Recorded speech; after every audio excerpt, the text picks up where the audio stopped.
Good morning and welcome to Varthamanam. ഇന്നത്തെ പ്രധാനപ്പെട്ട പത്രവാർത്തകൾ.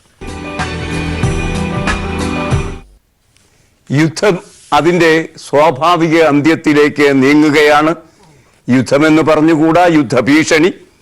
കാശ്മീർ അതിർത്തിയിലെ സംഘർഷ ഭൂമിയിൽ നിന്ന് ഇന്ന് ലഭിക്കുന്നത് ഏറ്റവും പുതിയ വാർത്ത ഒരു നല്ല വാർത്തയാണ്. വിംഗ് കമാൻഡർ അഭിനന്ദിന്റെ മോചനം ഇന്ന് സംഭവിക്കുന്നു. അദ്ദേഹത്തെ പാകിസ്ഥാൻ തടവിൽ പിടിച്ചിരുന്നു. മിഗ് വിമാനവുമായി പോകുമ്പോൾ അത് തകർന്നു വീണാണ് അദ്ദേഹം പാകിസ്ഥാന്റെ കസ്റ്റഡിയിലായത്. അദ്ദേഹത്തെ നിരുപാധികം മോചിപ്പിക്കാൻ പാകിസ്ഥാന്റെ പാർലമെന്റ് ഇന്നലെ തീരുമാനമെടുത്തു. ഇന്ത്യയുമായി നല്ല ബന്ധം നിലനിർത്താനും ഇപ്പോഴുള്ള സംഘർഷങ്ങൾക്ക് അയവ് വരുത്താനുമാണ് ഈ തീരുമാനം എന്നാണ് പാക് പ്രധാനമന്ത്രി ഇമ്രാൻഖാൻ പറഞ്ഞത്. ഇന്ന് രാവിലെ വാഗ അതിർത്തിയിൽ അദ്ദേഹത്തെ എത്തിക്കും, അഭിനന്ദിനെ എത്തിക്കും. വാഗ അതിർത്തിയിലേക്ക് അഭിനന്ദിനെ സ്വീകരിക്കാൻ അദ്ദേഹത്തിന്റെ മാതാപിതാക്കൾ ഇന്നലെ തന്നെ തിരിച്ചിട്ടുണ്ട്. വാഗ അതിർത്തിയിൽ ആ മകൻ അച്ഛൻ്റെയും അമ്മയുടെയും സമീപത്തേക്ക് എത്തുമ്പോൾ തനിക്ക് കൂടി ആ രംഗം കാണാൻ ആഗ്രഹമുണ്ട്, തന്നെ കൂടി അത് അനുവദിക്കണമെന്ന് പഞ്ചാബിന്റെ മുഖ്യമന്ത്രി കേന്ദ്ര സർക്കാരിനോട് ആവശ്യപ്പെട്ടിട്ടുണ്ട്. അത് എത്രത്തോളം അനുവദിക്കപ്പെടുമെന്ന് അറിയില്ല. ഏതായാലും ഇന്നാണ് ആ സുദിനം. തിരിച്ചു വരുന്നു അഭിനന്ദ് നയതന്ത്രത്തിന്റെ പശ്ചാത്തലത്തിൽ. മാതൃഭൂമി ആ വാർത്ത ഒന്നാം പേജിലെ പ്രധാനപ്പെട്ട വാർത്തയാക്കിയിരിക്കുന്നു, ലീഡ് വാർത്തയാക്കിയിരിക്കുന്നു. സമാധാനത്തിന്റെ സന്ദേശം എന്ന് ഇമ്രാൻഖാൻ. അഭിനന്ദ് ഇന്ന് തിരിച്ചെത്തും. വാർത്തയുടെ വിശദാംശങ്ങൾ കാണുക. പാകിസ്ഥാൻ തടവുകാരനാക്കുകയും പീഡിപ്പിക്കുകയും ചെയ്തിട്ടും അക്ഷോഭ്യനായി നേരിട്ട വ്യോമസേന പൈലറ്റ് വിംഗ് കമാൻഡർ അഭിനന്ദ് വർത്തമാൻ വെള്ളിയാഴ്ച തിരികെ ഇന്ത്യയിലെത്തും. അന്താരാഷ്ട്ര സമ്മർദ്ദം മുറുകുകയും ഇന്ത്യ കർക്കശ നിലപാട് സ്വീകരിക്കുകയും ചെയ്തതിന് പിന്നാലെ അഭിനന്ദിനെ വിട്ടയക്കുമെന്ന് പാകിസ്ഥാൻ പ്രധാനമന്ത്രി ഇമ്രാൻഖാൻ പ്രഖ്യാപിച്ചു. സമാധാനത്തിന്റെ സന്ദേശമെന്ന നിലയിൽ വർദ്ധമാനെ വെള്ളിയാഴ്ച വിട്ടയക്കുമെന്ന് വ്യാഴാഴ്ച വൈകിട്ട് പാക് പാർലമെന്റ് സംയുക്ത സമ്മേളനത്തിൽ അദ്ദേഹം പ്രഖ്യാപിച്ചു. പ്രധാനമന്ത്രി നരേന്ദ്രമോദിയുമായി വൈകാതെ ഫോണിൽ സംസാരിക്കുമെന്നും അദ്ദേഹം പറഞ്ഞു. ഇമ്രാന്റെ പ്രഖ്യാപനത്തെ ഇന്ത്യ സ്വാഗതം ചെയ്തു. എന്നാൽ സമാധാന സന്ദേശമാണ് നടപടിയെന്ന അദ്ദേഹത്തിന്റെ നിലപാട് ഇന്ത്യ തള്ളി. അഭിനന്ദിനെ വെച്ച് വിലപേശാൻ തയ്യാറല്ലെന്നും അദ്ദേഹത്തെ സുരക്ഷിതനായി നിരുപാധികം തിരിച്ചു തരണമെന്നും ഇന്ത്യ പാകിസ്ഥാനോട് കർശനമായി നിർദ്ദേശിച്ചിരുന്നു. ബുധനാഴ്ചയാണ് അഭിനന്ദിനെ പാകിസ്ഥാൻ പിടികൂടിയത്. നിയന്ത്രണ മേഖല ലംഘിച്ചെത്തിയ പാക് വ്യോമസേന വിമാനം വെടിവെച്ച് വീഴ്ത്തിയതിന് പിന്നാലെയാണ് അദ്ദേഹം പിടിയിലായത്. അദ്ദേഹം പറപ്പിച്ചിരുന്ന മിഗ് 21 ബൈസൺ പോർ വിമാനം പാക് അധീന കാശ്മീരിൽ തകർന്നു വീണതിനെ തുടർന്നായിരുന്നു ഇത്. പാകിസ്ഥാൻ സമാധാനവും വികസനവും ആഗ്രഹിക്കുന്നു. യുദ്ധം രണ്ട് രാജ്യങ്ങളെയും തകർക്കും. യുദ്ധം ഒരു പരിഹാരമല്ല എന്നുവെച്ച് സംഘർഷത്തിന് അയവ് വരുത്താനുള്ള പാകിസ്ഥാന്റെ ആഗ്രഹത്തെ ദൗർബല്യമായി കാണരുത്. അഭിനന്ദനെ മോചിപ്പിക്കുമെന്ന് പ്രഖ്യാപിച്ചുകൊണ്ട് ഇമ്രാൻഖാൻ പറഞ്ഞു. ഇന്ത്യയിൽ ആൾനാശമുണ്ടാക്കാൻ ആഗ്രഹിക്കാത്തതിനാലാണ് ഉത്തരവാദിത്വത്തോടെ പ്രവർത്തിച്ചത് എന്ന് അദ്ദേഹം പറഞ്ഞു. സംഘർഷത്തിന് അയവ് വരുത്താൻ സഹായിക്കാൻ അന്താരാഷ്ട്ര സമൂഹത്തോട് ഇമ്രാൻഖാൻ അഭ്യർത്ഥിക്കുകയും ചെയ്തു. ആ നിലയ്ക്ക് ഇന്ത്യയിൽ കൂടുതൽ ആൾനാശമുണ്ടാകാതിരിക്കാനാണ് മിസൈൽ പ്രയോഗം ഒഴിവാക്കിയത് എന്നുകൂടി ഇമ്രാൻഖാൻ പറഞ്ഞു. അതിർത്തി മേഖലയിൽ സമാധാനം ഉറപ്പിക്കുക എന്ന അന്താരാഷ്ട്ര സമൂഹത്തിന്റെ ആ നിർദ്ദേശം അല്ലെങ്കിൽ ആ അഭ്യർത്ഥന അത് മാനിക്കുന്നു താൻ എന്നാണ് അദ്ദേഹം പറഞ്ഞത്. അന്തർദേശീയ സമ്മർദ്ദം ഈ വിടുതലിൽ ഉളവാക്കാൻ ഇന്ത്യക്ക് കഴിഞ്ഞു എന്നാണ് BJP എന്ന പാർട്ടി അവകാശപ്പെടുന്നത്. പേടിച്ച് കീഴടങ്ങി പാകിസ്ഥാൻ എന്ന് ജന്മഭൂമി എന്ന പത്രം ഇന്ന് ലീഡ് കൊടുക്കുകയും ചെയ്തിട്ടുണ്ട്. എന്നാൽ 1949 ജനീവ കരാർ യുദ്ധത്തിൽ പിടിക്കുന്നവരുടെ കാര്യത്തിൽ പറയുന്നത് മാത്രമാണ് പാകിസ്ഥാൻ ചെയ്തിരിക്കുന്നത്. അതാണ് ലോകം ആവശ്യപ്പെട്ടത്. മറിച്ച് ഏറ്റുമുട്ടൽ ഒഴിവാക്കാൻ എല്ലാ രാജ്യങ്ങളോടും, ഇതിനകത്ത് ഇടപെട്ട 2 രാജ്യങ്ങളോടും എല്ലാ പ്രധാനപ്പെട്ട രാജ്യങ്ങളും ആവശ്യപ്പെട്ടിരുന്നു. ഭീകരവാദ ആക്രമണത്തെ ലോകത്തിലെ എല്ലാ രാജ്യങ്ങളും അപലപിക്കുകയും ചെയ്തു. അതെല്ലാം സാധാരണമാണ്. എന്നാൽ ഇവിടെ അസാധാരണ നീക്കം നടത്തിയത് പാക് പ്രധാനമന്ത്രി ഇമ്രാൻഖാനാണ് എന്ന് പറയേണ്ടി വരും. സ്വന്തം രാജ്യത്തിനുള്ളിൽ പ്രവേശിച്ച ഇന്ത്യക്കെതിരെ പകൽ വെളിച്ചത്തിൽ ആ സൈന്യം തിരിച്ചടിച്ചു. അതിനെ എതിർത്ത് പിന്തുടർന്ന മിഗ് വിമാനത്തെ തകർത്തു, പൈലറ്റിനെ ബന്ദിയാക്കി. ഏകപക്ഷീയമായി ആ പൈലറ്റിനെ മോചിപ്പിക്കുകയും ചെയ്തു. അതുവഴി സമാധാനത്തിൻ്റെയും അനുരഞ്ജനത്തിൻ്റെയും പക്ഷത്ത് പാകിസ്ഥാൻ നിഷ്പ്രയാസം എത്തിക്കഴിഞ്ഞിരിക്കുന്നു ലോകസമക്ഷം. ഇനി ഇന്ത്യക്ക് തിരിച്ചടിയുടെ ഭാഷ ഉപയോഗിക്കാനോ സമാധാന കാംക്ഷിയാകാനോ ഏകപക്ഷീയമായി സമാധാനകാംക്ഷിയാകാനോ കഴിയില്ല. അപ്രതീക്ഷിതമായ ഒരു സമർത്ഥ നയതന്ത്രമാണ് പാക് പ്രധാനമന്ത്രി ഇക്കാര്യത്തിൽ കാട്ടിയിരിക്കുന്നത്. മുൻ പ്രധാനമന്ത്രിമാരിൽ നിന്ന് ഇവിടെയാണ് ഇമ്രാൻഖാൻ വ്യത്യസ്തനാകുന്നത്. ഇനി തർക്കം ഇന്ത്യയും ഭീകരരുമായാണ്. പാകിസ്ഥാൻ ബുദ്ധിപൂർവം അതിനിടയിൽ നിന്ന് സ്കൂട്ടായിരിക്കുന്നു. അതാണ് പാകിസ്ഥാന് ഇമ്രാൻഖാൻ നേടിക്കൊടുത്ത നയതന്ത്ര വിജയം എന്ന് വേണമെങ്കിൽ പറയാം. മാത്രമല്ല, പാർലമെന്റിൽ ഇമ്രാൻഖാൻ മിസൈൽ ആക്രമണത്തിന് ഇല്ലെന്നും കൂടി വ്യക്തമാക്കി. ചുരുക്കത്തിൽ യുദ്ധമല്ല, പഴയ ഭീകരവാദ വിരുദ്ധ നീക്കങ്ങൾ മാത്രമേ ഇനി ഇന്ത്യക്ക് കരണീയമായിട്ടുള്ളൂ എന്നാണ് ഇന്നത്തെ അവസ്ഥ കാണിക്കുന്നത്. സൈനിക മേധാവികളുടെ പ്രസ് മീറ്റ് ഇന്നലെ അനൗൺസ് ചെയ്തിരുന്നു. 5 മണിക്കാണ് അനൗൺസ് ചെയ്തത്. എങ്കിലും പാകിസ്ഥാന്റെ നിലപാട് വന്നതോടെ പൈലറ്റിനെ മോചിപ്പിക്കുന്ന നിലപാട് വന്നതോടെ ഏതായാലും ആ പത്രസമ്മേളനം, സൈനിക മേധാവികൾ നടത്താൻ നിശ്ചയിച്ചിരുന്ന പത്രസമ്മേളനം മാറ്റിവെക്കുകയും പിന്നീട് അത് സംഘടിപ്പിക്കുകയും ചെയ്തു. പാകിസ്ഥാന്റെ ഈ ശ്രമം, നയതന്ത്ര ശ്രമം, അനുരഞ്ജനത്തിൻ്റെ ശ്രമം എല്ലാവരെയും ഒരു നിലവാരത്തിൽ സമാധാന അന്തരീക്ഷത്തിലേക്ക് എത്തിച്ചിരിക്കുന്നു. ഏതായാലും ഇന്ന് പ്രധാനമന്ത്രി നരേന്ദ്രമോദിയുമായി പാകിസ്ഥാൻ പ്രധാനമന്ത്രി സംസാരിക്കും എന്നുകൂടി വാർത്തകൾ നമുക്ക് ലഭിക്കുന്നുണ്ട്. ഫോണിലാണ് ഇരുവരും സംസാരിക്കുക.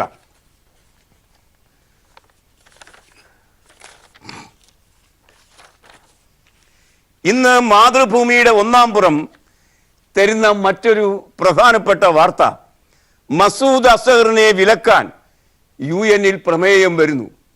നോക്കൂ, ഈ മസൂദ് അസർ ധാരാളം തീവ്രവാദ ആക്രമണത്തിന് നേതൃത്വം കൊടുത്ത ഒരു ഭീകരവാദി തന്നെയാണ്. പാകിസ്ഥാനിൽ അദ്ദേഹം സസുഖം വാഴുകയായിരുന്നു, ഇപ്പോഴും വാണുകൊണ്ടിരിക്കുന്നു. സൈന്യത്തിൻ്റെ പിന്തുണയാണ് അസദിന് ഉള്ളത് എന്ന തിരിച്ചറിവിലേക്കാണ് ലോകമെത്തിയിരിക്കുന്നത്. ഈ മസൂദ് അസദിനെ ഇങ്ങനെ വിട്ടുകൂടാ. ഒരുപക്ഷെ ഇന്ന് ജീവിച്ചിരിക്കുന്ന ഏറ്റവും ഡ്രെഡഡ്, ഏറ്റവും ശക്തനായ, ഏറ്റവും പേടിക്കേണ്ട ഒരു ഭീകരവാദി തന്നെയാണ് മസൂദ് അസർ എന്ന കാര്യത്തിൽ ലോകത്തിൽ ആർക്കും സംശയമില്ല. ബിൻ ലാദൻ കഴിഞ്ഞാൽ ഏറ്റവും ഭീകരനായ ഭീകരവാദി, കൊടും ഭീകരവാദി എന്നൊക്കെ പറയാവുന്ന ചെയ്തികളാണ് അയാൾ തുടർച്ചയായി ഇന്ത്യയോടും ലോകത്തോടും ചെയ്തുകൊണ്ടിരുന്നത്. അതുകൊണ്ട് തന്നെ അസദിനെ വിലക്കാൻ ഐക്യരാഷ്ട്രസഭയിൽ പ്രമേയം വരുന്നു. ആ പ്രമേയം അമേരിക്ക, ഫ്രാൻസ്, ബ്രിട്ടൻ തുടങ്ങിയ രാജ്യങ്ങൾ അവതരിപ്പിക്കുകയും ചെയ്യും. ആ പ്രമേയത്തെ ചൈന എതിർക്കുന്ന പക്ഷം അത് പാസ്സാകാൻ ഇടയില്ല. പക്ഷേ ചൈനയുടെ നിലപാട് എന്തായിരിക്കുമെന്ന് ഇപ്പോൾ നമുക്ക് പറയാനും വയ്യ. ഏതായാലും മുൻകാലഘട്ടങ്ങളിൽ ചെയ്യാൻ പല രാജ്യങ്ങളും അറച്ചത്, പ്രത്യേകിച്ച് അമേരിക്ക അറച്ച കാര്യം ഇപ്പോൾ ചെയ്യുന്നു എന്നതും ഇന്ത്യക്ക് ആശ്വാസദായകമായ ഒരു വാർത്ത തന്നെയാണ്. ആ വാർത്തയും മാതൃഭൂമി 1-ാം പേജിൽ തരുന്നു. അതിങ്ങനെ, ജെയ്ഷെ മുഹമ്മദ് തലവൻ മസൂദ് അസറിനെ ആഗോള ഭീകരനായി പ്രഖ്യാപിച്ച് വിലക്കേർപ്പെടുത്താൻ UN രക്ഷാസമിതിയിൽ പ്രമേയം. സ്ഥിരാംഗങ്ങളായ US, ഫ്രാൻസ്, UK എന്നീ രാജ്യങ്ങളാണ് പ്രമേയം അവതരിപ്പിച്ചത്. രക്ഷാസമിതിയുടെ ഉപരോധ സമിതി 10 ദിവസത്തിനുള്ളിൽ ഇത് പരിഗണിക്കും. ഇന്ന് മാറി വരുന്ന സാഹചര്യത്തിൽ ഒരുപക്ഷേ ഈ പ്രമേയത്തിന് അംഗീകാരം ലഭിച്ചുകൂടായികയില്ല. നാം മനസ്സിലാക്കേണ്ട ഒരു കാര്യം, ലോകം ഭീകരവാദികളെ തെരഞ്ഞു പിടിക്കുന്നിടത്തേക്ക് എത്തിയിരിക്കുന്നു. മുൻകാലങ്ങളിൽ അങ്ങനെ ആയിരുന്നില്ല. ഭീകരവാദത്തെ പ്രോത്സാഹിപ്പിക്കുന്നതിനും ഓരോ രാജ്യത്തും അതിന് വളം വെച്ചു കൊടുക്കുന്നതിനും വലിയ പങ്കുവഹിച്ച രാജ്യമാണ് അമേരിക്ക എന്ന് എല്ലാവർക്കും അറിയാം. തരം പോലെ ഭീകരവാദത്തെ ഉപയോഗിച്ച് വിവിധ ഭൂഖണ്ഡങ്ങളിലെ രാജ്യങ്ങളെ ഇല്ലായ്മ ചെയ്യാൻ ഇറാഖിനെ പോലുള്ള രാജ്യങ്ങളെ ഇല്ലായ്മ ചെയ്യാൻ തരം പോലെ അമേരിക്ക ഉപയോഗിച്ചത് ഭീകരവാദികളെ മുൻനിർത്തിയായിരുന്നു. ഈ ഭീകരവാദം പക്ഷേ അമേരിക്കക്കെതിരെ തന്നെ തിരിയുന്ന ഒരവസ്ഥയുണ്ടായി. അത്തരമൊരു സാഹചര്യത്തിൽ, മാറിയ ലോക സാഹചര്യത്തിൽ അമേരിക്കയടക്കം തിരിച്ച് ചിന്തിക്കുന്നു. അതാണ് ഇന്ത്യക്ക് അനുഗുണമായത്. അത് തന്നെയാണ് ഇമ്രാൻഖാനിലൂടെ പ്രകാശിപ്പിക്കപ്പെട്ടതും. സൈന്യം തീവ്രവാദികൾക്ക് പിന്തുണ നൽകുമ്പോൾ തൻ്റെ രാജ്യം തന്നെയാണ് തകരുന്നത് എന്ന യാഥാർത്ഥ്യത്തെ മറ്റാരേക്കാളും കൂടുതൽ നല്ല നയതന്ത്ര വിശാരദത്തോടെ ഇമ്രാൻഖാൻ തിരിച്ചറിഞ്ഞിരിക്കുന്നു എന്ന് വേണം കരുതാൻ. അതുകൊണ്ട് ഭീകരവാദികളുടെ കാലം കഴിഞ്ഞിരിക്കുന്നു. അമേരിക്ക തന്നെ അഫ്ഗാനിസ്ഥാനിൽ താലിബാൻ എന്ന ഭീകരവാദ പ്രസ്ഥാനവുമായി ചർച്ച ചെയ്യാൻ പോകുന്നു. ആ ചർച്ചയ്ക്ക് ഇടനില നിൽക്കുന്നത് പാകിസ്ഥാനുമാണ്. അതുകൊണ്ട് തന്നെ പാകിസ്ഥാനെ അമേരിക്കയ്ക്ക് തള്ളിക്കളയാനാകില്ല.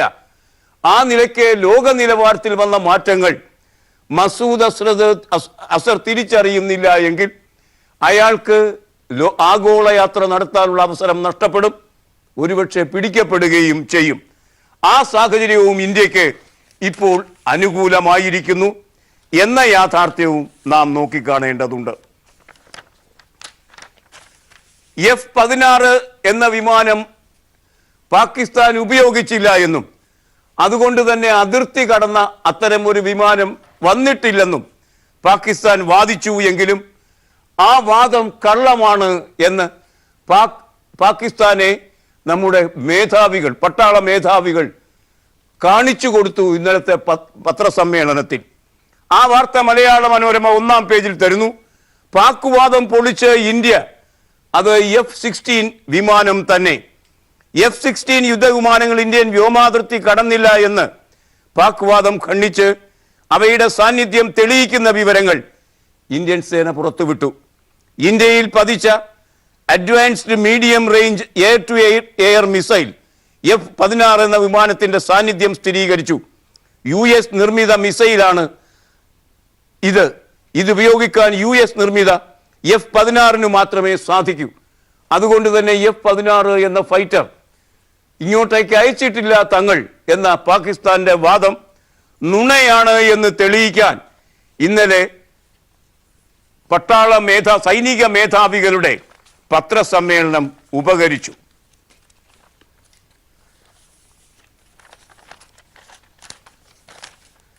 പാക് പിടിയിലായ അഭിനന്ദന് വേണ്ടി ഇന്ത്യൻ ജനത ഉള്ളുരുകി പ്രാർത്ഥിക്കുമ്പോൾ ഇന്ത്യൻ പ്രധാനമന്ത്രി എന്ത് ചെയ്യുകയായിരുന്നു?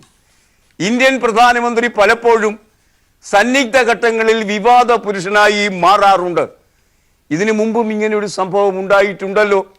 ഭീകരവാദ ക്യാമ്പുകളൊക്കെ ആക്രമിച്ചു കൊണ്ടിരിക്കുന്ന സമയത്ത്, അല്ലെങ്കിൽ നമുക്ക് അതിനു മുമ്പ് പുൽവാമ സംഭവം നടക്കുന്ന സമയത്ത് 40 പട്ടാളക്കാർ കൊല ചെയ്യപ്പെടുന്ന സമയത്തൊക്കെ ഇന്ത്യൻ പ്രധാനമന്ത്രി ചെയ്തുകൊണ്ടിരുന്നത് എന്ത് എന്നത് വിവാദമായിരുന്നു. അദ്ദേഹം പരസ്യ സിനിമയിൽ അഭിനയിക്കുകയായിരുന്നു എന്നൊക്കെയാണല്ലോ വാർത്തകൾ വന്നിരുന്നത്. ഇപ്പോഴും സ്ഥിതി വ്യത്യസ്തമല്ല. ഇന്നലെ ലോകവും ഇന്ത്യയും പിടിക്കപ്പെട്ട സൈനികന് വേണ്ടി ഉള്ളുരുകി പ്രാർത്ഥിക്കുന്ന സമയത്ത്, സുരക്ഷയിൽ ആശങ്കപ്പെട്ട് രാജ്യം വിറങ്ങലിച്ചു നിന്ന സമയത്ത് പ്രധാനമന്ത്രി തെരഞ്ഞെടുപ്പ് യോഗത്തിൽ പങ്കെടുത്തു. തെരഞ്ഞെടുപ്പ് യോഗത്തിൽ അദ്ദേഹം പങ്കെടുത്തത് മാധ്യമങ്ങളുടെ സഹായത്തോടെയായിരുന്നു, നേരിട്ടല്ല.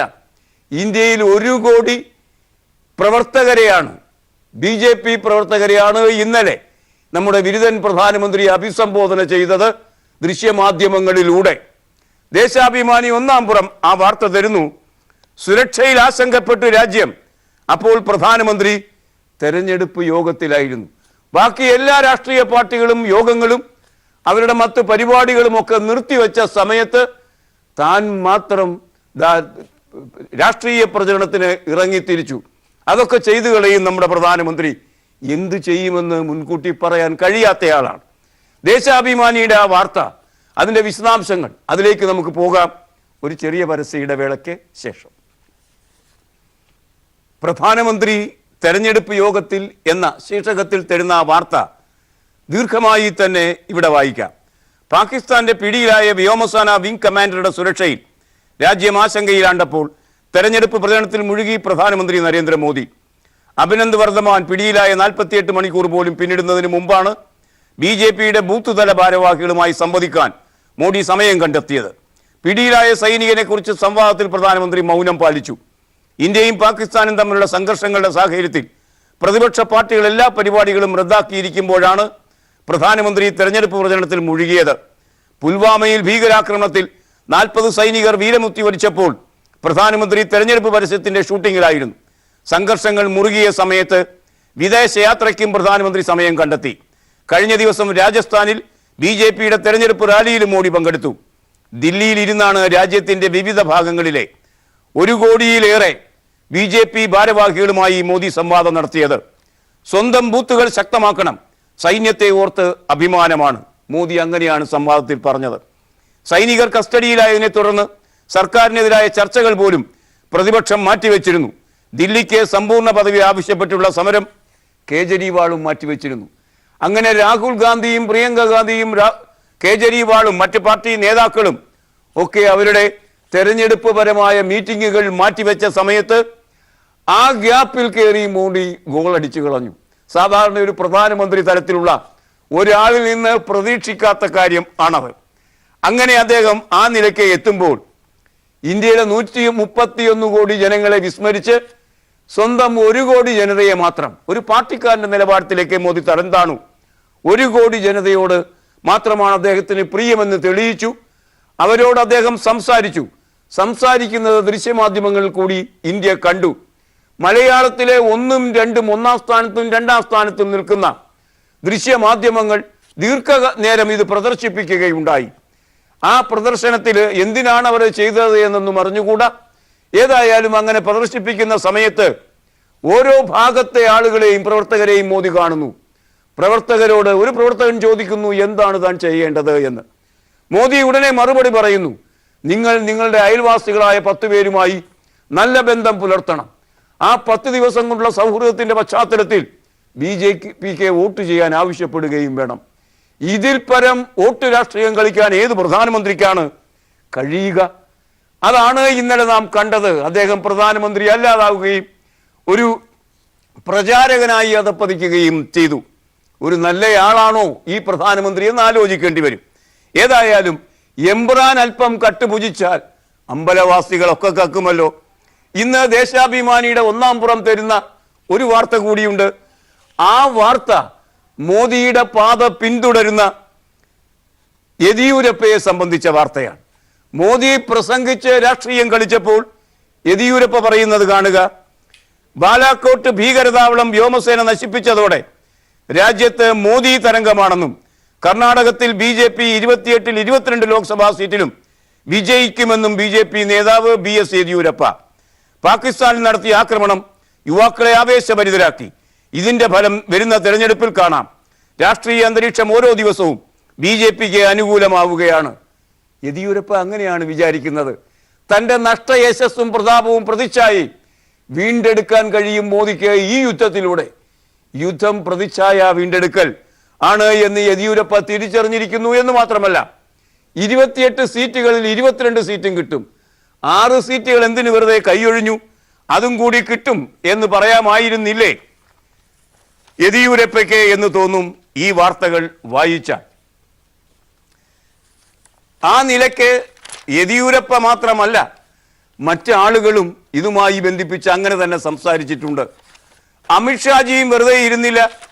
അദ്ദേഹം UPയിൽ ഗാസിപൂരിൽ നടത്തിയ ഒരു തെരഞ്ഞെടുപ്പ് പ്രചരണ യോഗം, അതിൽ അദ്ദേഹം സംസാരിച്ചത് തിരിച്ചടിക്കാൻ അറിയുന്ന നേതാവ് മോദി മാത്രമാണ്. ഒരു വിഷമവുമില്ലാതെ സംസാരിക്കുകയാണ്. മോദി വന്ന ശേഷം ഭീകരവാദം തിരിച്ചടി നേരിടുന്നു, ഭീകരവാദം ഇന്ത്യയിൽ തളരുന്നു. അമിത്ഷാ പ്രസംഗിക്കുകയാണ്. മോഡി വന്നതിന് ശേഷം ഭീകരവാദം വളരുകയാണ് ചെയ്തത്. നമ്മുടെ സൈനിക ക്യാമ്പിനകത്തേക്ക് വരെ ഭീകരവാദികൾ നുഴഞ്ഞു കയറിയത് പത്താൻകോട് ഒക്കെ മോദി വന്നതിന് ശേഷമാണ്. അതൊക്കെ മറച്ചുവെച്ച് മോദിക്ക് മാത്രമാണ് ഈ ഭീകരവാദത്തെ തകർക്കാൻ കഴിയുക എന്ന് പ്രസംഗിച്ചു അമിത്ഷാ, BJPയുടെ പ്രസിഡന്റ്, ദേശീയ പ്രസിഡന്റ്. ആ നിലയ്ക്കൊക്കെയാണ് കാര്യങ്ങൾ നീങ്ങുന്നത് എന്ന് നാം മനസ്സിലാക്കേണ്ടി ഇരിക്കുന്നു ഇപ്പോഴത്തെ സാഹചര്യത്തിൽ. അങ്ങനെ ഇപ്പോഴത്തെ സാഹചര്യത്തെ എല്ലാം മാറ്റിവെച്ച് തെരഞ്ഞെടുപ്പ് പ്രചരണത്തിലേക്ക് നീങ്ങുകയാണ് മോദിയും കൂട്ടരും. മറ്റു പാർട്ടികൾ അത് സംയമനത്തോടെ മാറ്റിവെച്ചിരിക്കുന്നു. അത് എന്തായാലും മോദിക്ക് പിന്തുടരാൻ, അത്തരമൊരു സാഹചര്യത്തെ പിന്തുടരാൻ കഴിയാതെ പോയിരിക്കുന്നു. യുദ്ധത്തിൻ്റെ ഒരു സവിശേഷത, യുദ്ധത്തിൻ്റെയോ യുദ്ധഭീഷണിയുടെയോ ഒരു സവിശേഷത അങ്ങനെയാണ്. 2 ദിവസം മുമ്പ് ഹിന്ദു എന്ന പത്രത്തിൽ ശിവവിശ്വനാഥന്റെ ഒരു ലേഖനം വന്നിരുന്നു. അദ്ദേഹം പറയുന്നത്, ആ ലേഖനത്തിൽ പറയുന്നത്, ഇന്ത്യക്കാർ വലിയ യുദ്ധമൊന്നും കണ്ടിട്ടുള്ള ജനതയല്ല, യൂറോപ്പാണ് ശരിക്കും യുദ്ധം കണ്ട ജനത. ഏഷ്യയിൽ അഫ്ഗാനിസ്ഥാനും വിയറ്റ്നാമും മാത്രമാണ്, അവിടെയുള്ള ജനങ്ങൾ മാത്രമാണ് യുദ്ധം കണ്ടിട്ടുള്ളത്. അതുകൊണ്ട് യുദ്ധം എന്നാൽ ചെറിയ തർക്ക പ്രശ്നങ്ങൾ ആയിട്ടാണ് ഇന്ത്യ അല്ലെങ്കിൽ മലയാളികളൊക്കെ മനസ്സിലാക്കുന്നത്. അത് രാജ്യസ്നേഹവും ദേശീയതയും വളർത്താനുള്ള കുറുക്കു വഴിയായി ആളുകൾ ഉപയോഗിക്കുന്നു. അതിനോട് ഒരു വിമർശക അവബോധം, യുദ്ധത്തോടും യുദ്ധം പ്രസംഗിക്കുന്ന നേതാവിനോടും ഒരു വിമർശക അവബോധം വളർത്താൻ ഇന്ത്യക്കാർക്ക് കഴിയുന്നില്ല. അതിനാൽ ഭരണവർഗത്തിലേക്ക് അവർ ചാഞ്ഞു നിൽക്കുന്നു. ഒരാഴ്ച മുമ്പ് അഴിമതിക്കാരനായി ചിത്രീകരിക്കപ്പെട്ടയാൾ പെട്ടെന്ന് ധീരയോദ്ധാവായി മാറുന്നു യുദ്ധത്തിന്റെ പശ്ചാത്തലത്തിൽ. ഇതൊക്കെയാണ് ഇപ്പോൾ മുതലെടുക്കുന്നത് നരേന്ദ്രമോദിയും എന്ന യാഥാർത്ഥ്യമാണ് ഈ വാർത്തകൾ നമ്മോട് പറയുന്നത്. സൈനികരെ മറയാക്കി രാഷ്ട്രീയം കളിക്കുന്ന മോദി മാപ്പു പറയണം എന്ന് ഉമ്മൻചാണ്ടി ഇന്നലെ കോൺഗ്രസിന്റെ മഹാജനയാത്രയ്ക്ക് സമാപനം കുറിച്ചുള്ള യോഗത്തിൽ സംസാരിച്ചു. ആ യോഗത്തിൽ ദേശീയ നേതാക്കളൊന്നും പങ്കെടുത്തില്ല. പങ്കെടുക്കാതിരുന്നതിന് കാരണം പാകിസ്ഥാനുമായുള്ള യുദ്ധത്തിന്റെ പശ്ചാത്തലമാണ്.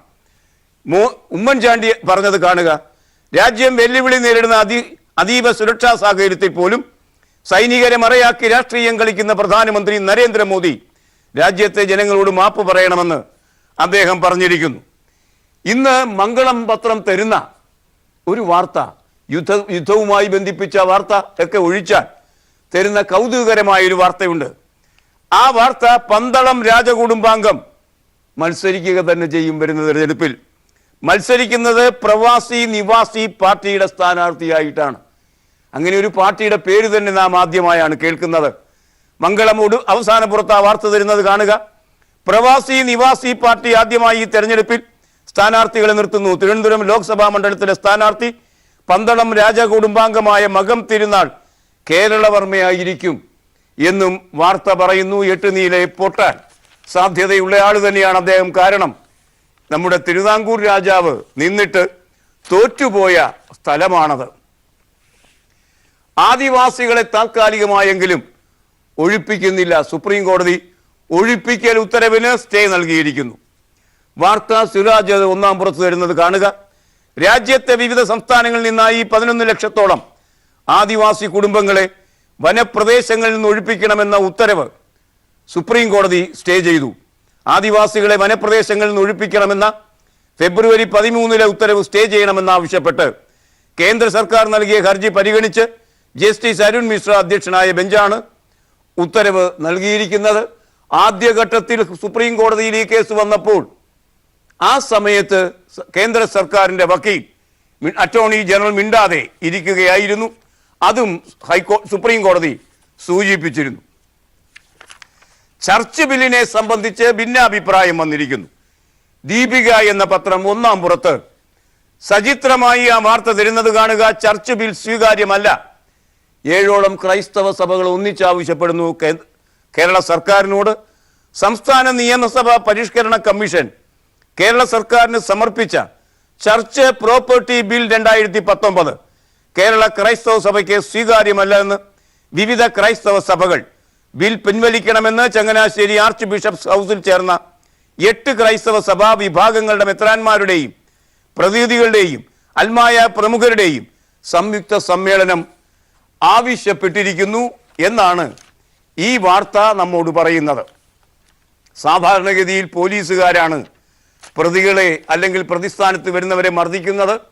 ആ മർദ്ദനത്തിനിടയ്ക്ക് ആളുകൾ മരിക്കുന്ന അനുഭവം നമുക്കുണ്ട്. ഇന്ന് പുതിയൊരു വാർത്ത മാധ്യമം ഒന്നാം പുറത്ത് തരുന്നു. പോലീസുകാരല്ല, മറിച്ച് ജയിൽ വാർഡൻ മർദ്ദിച്ച് അവശനാക്കിയ വിദ്യാർത്ഥി മരിച്ച വാർത്തയാണ് മാധ്യമം തരുന്നത്. ആ വാർത്ത അതിൻ്റെ 1-ാം പേജിലാണ് സചിത്രമായി തന്നിരിക്കുന്നത്. അതിങ്ങനെ: ജയിൽ വാർഡന്റെ മർദ്ദനമേറ്റ വിദ്യാർത്ഥി മരിച്ചു. ജയിൽ വാർഡന്റെ മർദ്ദനമേറ്റ് ചികിത്സയിലായിരുന്ന ITI വിദ്യാർത്ഥി മരിച്ചു.